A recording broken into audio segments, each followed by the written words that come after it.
Kita menengok sejarah sebentar. Sebelum Kopernikus menyatakan matahari pusat semesta, maka dunia ini konstanta matematika dan fisikanya tidak pernah stabil. Tidak banyak penemuan yang jenius karena semuanya banyak yang belum pasti. Matematika dan fisika itu ilmu pasti, belum menjadi ilmu pasti saat itu karena konstanta bilangannya tidak stabil. Ketika Kopernikus memberikan pernyataan matahari pusat semesta, dia dipenjara oleh gereja. Namun sahabatnya yang lain, Leonardo da Vinci, terinspirasi. Dia menjadikan nol patokan semesta di matahari dalam setiap perhitungan kalkulasi di dalam karya-karyanya. Membuat dia menemukan aha moment, yaitu semua mendadak menjadi pasti dan fix. Dia saat itu menciptakan lebih dari 6.000 paten karya-karya baru. Karena akhirnya ditemukan patokan tadi membuat konstantanya konstan atau diam. Dunia menjadi terang, illuminate, karena akhirnya semua ada patok yang diam. Jarak matahari itu menjadi kunci ketika matahari dijadikan patok awalnya dan diam. Sejak saat itu teori gravitasi Newton, Principia of Mathematica tercipta.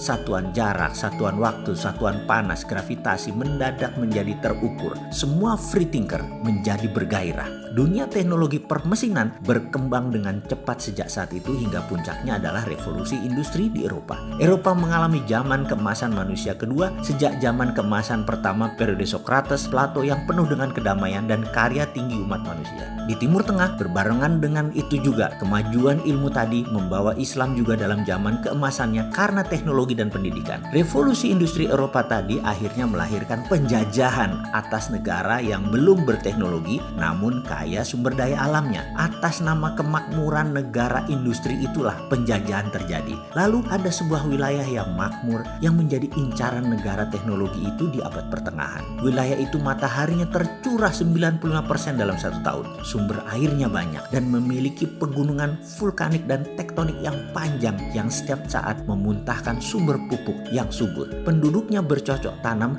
dan nelayan. Pelautnya handal. Pertaniannya sudah mengikuti musim serta sistem irigasi yang mumpuni dan juga punya budaya kesenian yang tinggi. Jika sahabat ingin tahu tingginya sebuah peradaban, lihatlah seninya. Eropa di masa jayanya, zaman Renaissance, alat musiknya terbuat dari senar, kayu bahannya. Biola, harpa, piano, drum. Drum juga dibungkus pakai kulit binatang. Bangsa Cina dengan kecapi, senar, suling. Lalu Timur Tengah ada rebana, gendang, India, suling, sitar, kayu, dan senar. Namun bangsa makmur yang namanya Nusantara telah menggunakan logam sebagai alat musiknya berupa gong, gamelan, berbahan logam dengan nada pentatonik yang unik, tembaga, suasa atau mas muda, dan banyak lagi unsur logam yang digunakan dalam alat musik tradisional Nusantara. Di Nias, di Kutai, di Jawa, di Sulawesi, semua terdapat jenis alat musik berbasis logam. Budaya ini sudah ada ratusan tahun yang lalu. Budaya logam Nusantara sangat tinggi. Karena itu ketika Sunan Bonang memerintahkan apati geni, perintah mematikan api,